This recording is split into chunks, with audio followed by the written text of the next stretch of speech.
Welcome back, everybody. Today we're going over the Colt 6920 SOCOM version. Now these are a little bit different than your standard 6920s. Obviously the barrel's going to be the biggest difference. It also comes with some accessories that you're not going to find on your standard 6920s, at least not from the factory. You're going to see it throughout the review here in use, but some of the things that come with it that I didn't use and I honestly haven't even opened yet.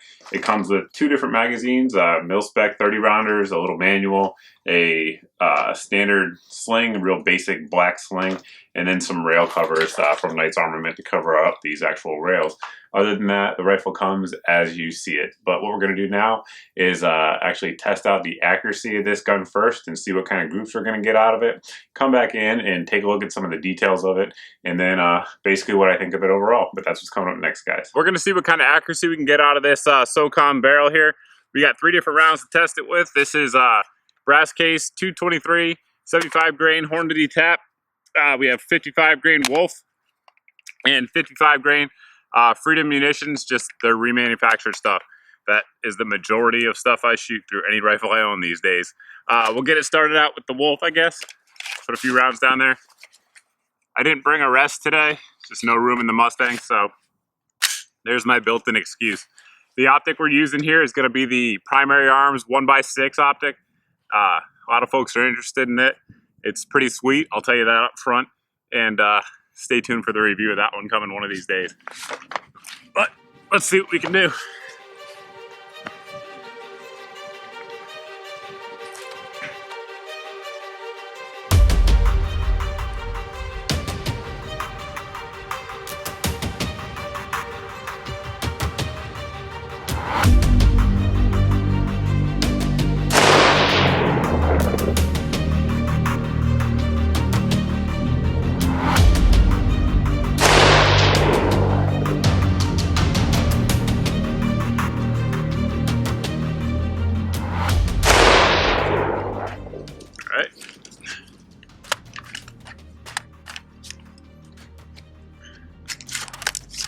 All right, next up, we'll do the 55 grain Freedom munition stuff.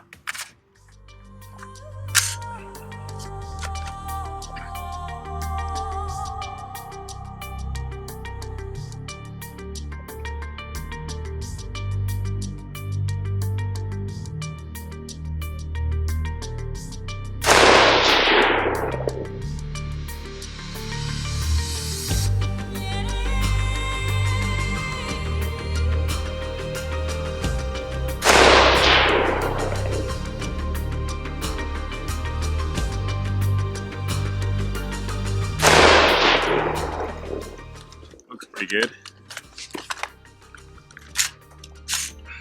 And lastly, we'll shoot that Hornady tap 75 grain stuff, which in theory, this 1-in-7 twist barrel here should like the best, but as we've seen here in these tests over the last year or so, sometimes it doesn't matter. So that's why we do it.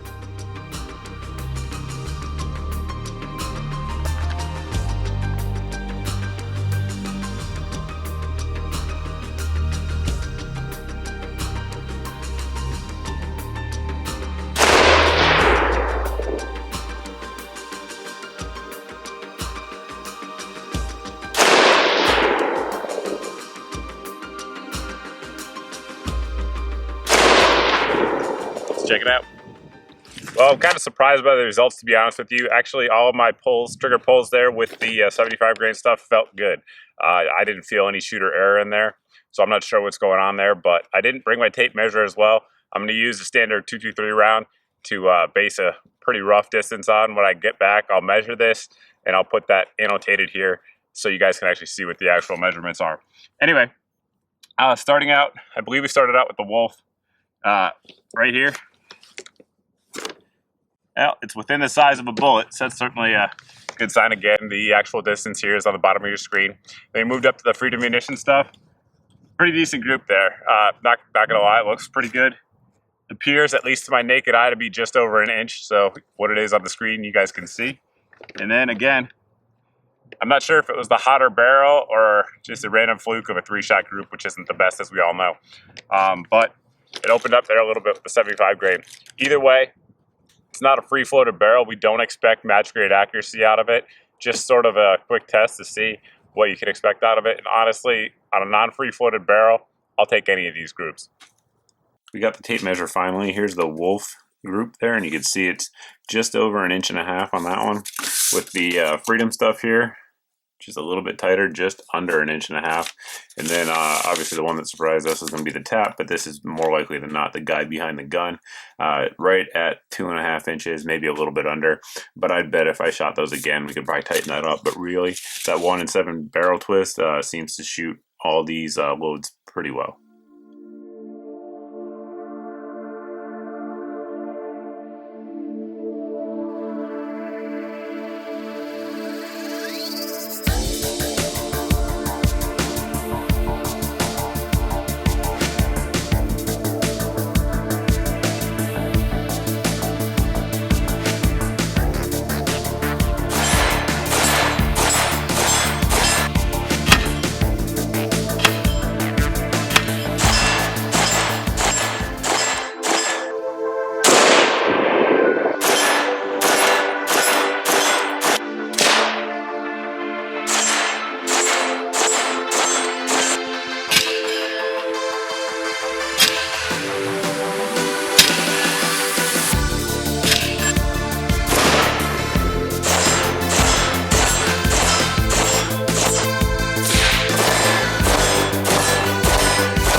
We'll start out at the front of the gun here, and up front we do have our A2 style birdcage flash hider. It works well, proven commodity, and it's very cost effective as well. We do have our cutout here in the barrel should you want to attach accessories that need that.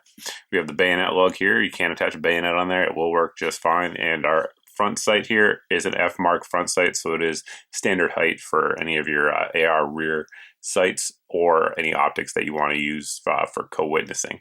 Here we do have our sling attachment point. I flip mine around to the right side of the gun because I generally attach my lights on the left, but it can be flipped either way, so it's really just user preference at that point. The hangers that come with the rifle are Knight's armament on this one, or some of the newer ones will have the Troy models on there. They're very similar. Honestly, I think the Knight's armament ones are a little bit nicer. If you can find a set of those, I'd probably go that route.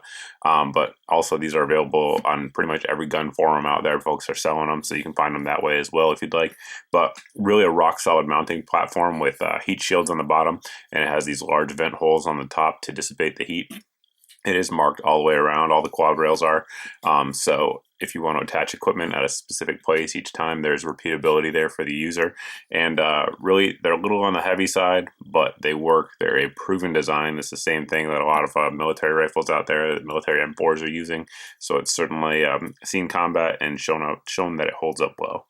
The barrel is really what differentiates this from the other 6920s out there. It's a thicker profile, as you can see from the two as I'm comparing them with my standard 6920. The reason it was adopted is that the Army found that during sustained high round count engagements, sometimes the barrels were heating up too fast, causing problems with reliability in the rifles. Now, that thicker barrel there is going to heat up more slowly. That's certainly true. Conversely, it's also going to cool down more slowly. So there's just, sort of a pro and con there, like everything on rifles. Now, some folks will also say that the larger barrel and thicker, heavier barrel will lead to greater accuracy. Honestly, I haven't seen that. More likely than not, what's going to make a bigger difference is just the variances in barrel to barrel. But both the standard 6920 profile barrels as well as the SOCOM barrels tend to shoot very well, as you guys have already seen in this video, particularly for non-free floated designs, because they are quality barrels for sure. The upper receiver on the rifle is made from 7075 T6 aluminum. It does have the Colt forge mark in there. It is type 3 hard anodized, and it is T-marked on there. And the rear sight that comes on the SOCOM version is going to be the ModTech rear sight. The ModTech rear sight has these little lines there, as you can see, for different engagement distances. Once you zero it, you can actually just crank it up if you want to engage at longer distances, and it'll automatically compensate for you, so you don't have to hold over like you would with typical fixed rear sights. The bolt's made from mil-spec 158 Carpenter steel. It is MPI, or as Colt calls it, MPC tested, and also HP tested, so it does have that proof load put through it. Your extractor here has the black insert and does not have a O-ring, at least as it comes from the factory. And our carrier here has the little Colt marking on there. As always, it's chrome lined, and both the gas key and where the bolt rides in and out of there. It is a full auto profile made from 8620 steel, and it does have the phosphate coating.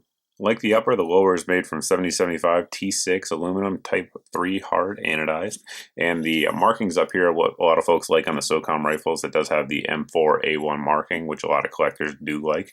The actual logos here are a little bit different than what you're going to see on your military version of this rifle, though, so if you're trying to distinguish the two, that's where you can pretty easily see it. The safety lever is going to be ambidextrous, so you can actuate it from both the right and the left side.